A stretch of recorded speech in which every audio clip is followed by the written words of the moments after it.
असा मोठा गौप्यस्फोट आमदार रोहित पवारांनी पुराव्यानिशी केलाय आणि याचा तुमच्या मतदानाच्या हक्कावर काय परिणाम होणार हे संपूर्ण प्रकरण नीट समजून घेण्यासाठी हा व्हिडिओ शेवटपर्यंत स्किप न करता नक्की पहा। नमस्कार, मी हुसेन नदाफ आणि तुम्ही पाहताय यस प्राइम न्यूज। व्हिडिओला सुरुवात करण्यापूर्वी तुम्ही आमच्या चॅनलवर नवीन असाल तर लगेचच यस प्राइम न्यूजला सबस्क्राइब करा आणि त्यानंतर बेल आयकॉन दाबायला मात्र विसरू नका। मित्रांनो, 2024च्या लोकसभा निवडणुकीत महाराष्ट्रातील जनतेनं महाविकास आघाडीला 48 पैकी 31 जागांवर मोठा विजय मिळवून दिला होता।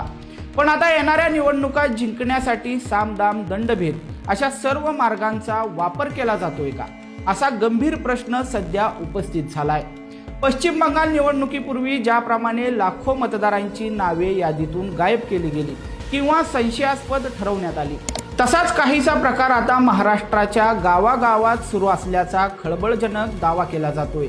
राष्ट्रवादी काँग्रेस शरदचंद्र पवार पक्षाचे आमदार रोहित पवार यांनी नुकतंच काही पुरावे आणि स्क्रीनशॉट सोशल मीडियावर शेअर करत हा सर्व प्रकार समोर आणलाय।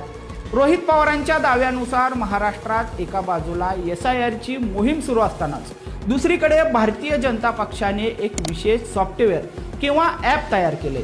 या ॲपच्या माध्यमातून गावागावात जाऊन प्रत्येक मतदाराचं वर्गीकरण केलं जाते। यात मतदारांचे प्रामुख्याने 3 भाग केले जात आहेत। पहिला म्हणजे आपला म्हणजेच पक्षाचे समर्थक मतदार, दुसरे म्हणजे संदिग्ध जे तटस्थ आहेत किंवा ज्यांचे मत नक्की नाहीये, आणि तिसरे विरोधी म्हणजे जे पूर्णपणे विरोधी विचारांचे आहेत। रोहित पवारांच्या मते विरोधी विचारांच्या मतदारांची नावे मतदार यादीतून काढणे किंवा त्यांना कोणत्याही मार्गाने मतदान करण्यापासून रोखणे हा यामागील मुख्य उद्देश असू शकतो, जो लोकशाहीसाठी अत्यंत घातक आहे। महाराष्ट्राच्या असेंब्ली निवडणुकांना किंवा पुढील निवडणुकांना अद्याप वेळ शिल्लक असतानाच एवढ्या घाईघाईने ही मतदारांची वर्गवारी का केली जाते, असा प्रश्न आता विचारला जातोय।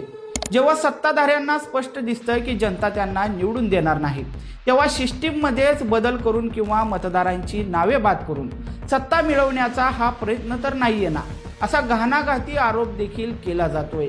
या संपूर्ण प्रकरणाची तात्काळ दखल घेऊन निवडणूक आयोगाने यावर स्पष्टीकरण द्यावं आणि हा गोंधळ दूर करावा, अशी अधिकृत मागणी विरोधी पक्षांकडून करण्यात येते।